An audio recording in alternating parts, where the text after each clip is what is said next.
இனிமேல் நம்ம எவ்வளவு தூரம் பாதுகாப்பாக இருக்கணும், நீங்கள் எவ்வளவு நெருக்கமாக இருங்க, ஒருத்தர் மேலே எவ்வளவு அன்பு வைங்க, அவங்க ஒரு நண்பராக இருக்கட்டும் இல்லை காதலராக இருக்கட்டும் யாராக வேணாலும் இருக்கட்டும். ஆனால் எல்லாரும் ஏற்றுக்கொள்ள வேண்டிய ஒரு விஷயம் என்னன்னா, மறுக்க முடியாத ஒரு உண்மை என்னன்னா, இந்த உலகத்தில் பெற்றோரை தவிர்த்து நான் உண்மையில அளவுக்கு அதிகமான அன்பு வச்சிருக்கேன், நான் உன்னை பாதுகாப்பாக பார்த்துக்கன்னு யார் சொன்னாலும் சரி, அது பெற்றோரை தாண்டி ஒருத்தர் இருக்கவே முடியாது. இதுதான் நிதர்சனமான உண்மை. நம்ம நிறைய படங்களில் பார்த்துருப்போம், சினிமா வசனங்களில் பார்த்துருப்போம், நான் உன்னை அப்படி பார்த்துப்பேன் இப்படி பார்த்துப்பேன் அப்படின்னு சொல்லி நான் உன்னை பாதுகாப்பேன். ஏன்னா ஒரு நம்பிக்கை தானே, ஒரு வார்த்தை தானே. அந்த நம்பிக்கையின் அடிப்படையில் தான் நம்ம எந்த எல்லைக்கும் போகிறதுக்கு இந்த சிறு பிள்ளைகள் தயாராயிட்டாங்க.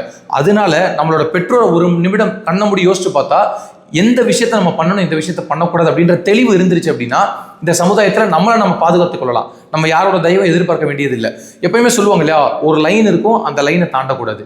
ஒரு லிமிட் இருக்கும், அந்த லிமிட்டை தாண்டக்கூடாது. நம்ம பெற்றோர் நம்ம கிட்ட எதிர்பார்க்கறது என்ன, இவ்வளவு ஃப்ரீடம் நான் உனக்கு கொடுக்குறேன், அந்த ஃப்ரீடம் சரியான முறையில் பயன்படுத்து அப்படின்னு தான். அது போல இப்போ இந்த மாணவிக்கு இப்படி ஒரு துன்பம் நிகழ்ந்துருச்சு. ஆனால் இனிமேல் இது போன்ற ஒரு கடுகளம் கூட எந்த ஒரு மாணவிக்கும் நடந்துடக்கூடாது, எந்த ஒரு பெண் பிள்ளைகளுக்கும் நடந்துடக்கூடாது அப்படின்ற அக்கறையில தான் இவ்வளவு தெளிவாக நம்ம பேச வேண்டிய தேவை இருக்கு.